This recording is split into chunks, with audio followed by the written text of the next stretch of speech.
The 11th hour of the 11th day of the 11th month. It was a neat, round number to win the Great War. But unknown to most Canadians giving a moment of silence each Remembrance Day is the fact that even in the final minutes before 11 a.m., thousands of soldiers were still dying in World War I. The armistice was signed at 5:10 a.m., and by dawn most commanders knew the war would be over by lunch. But attacks continued regardless.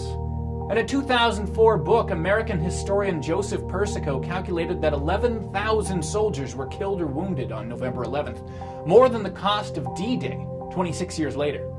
American troops were sent out on early morning bayonet charges at machine guns manned by unbelieving Germans, and the Canadians were ordered to capture Mons, a Belgian mining town where Britain had first clashed with German troops 4 years earlier.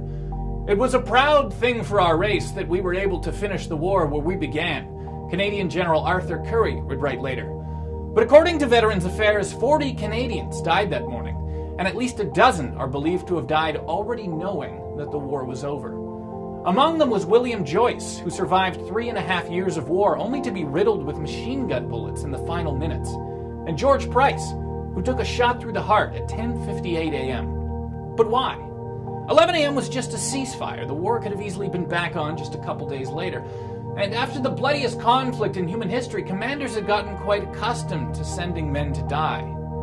But that was little consolation for soldiers who saw friends killed at the 11th hour, or family who cheered the ending of the Great War, only to receive a telegram 2 weeks later that their sons or husbands spent November 11th being buried in a Belgian cemetery. It was a touchy subject for years, and it's likely why we've almost completely forgotten about it. But in 1919, just as Canadians were getting used to the sight of demobilized troops on their streets, MP Sam Hughes told the House of Commons, "You cannot find one Canadian soldier who will not curse the name of the officer who ordered the attack on Mons."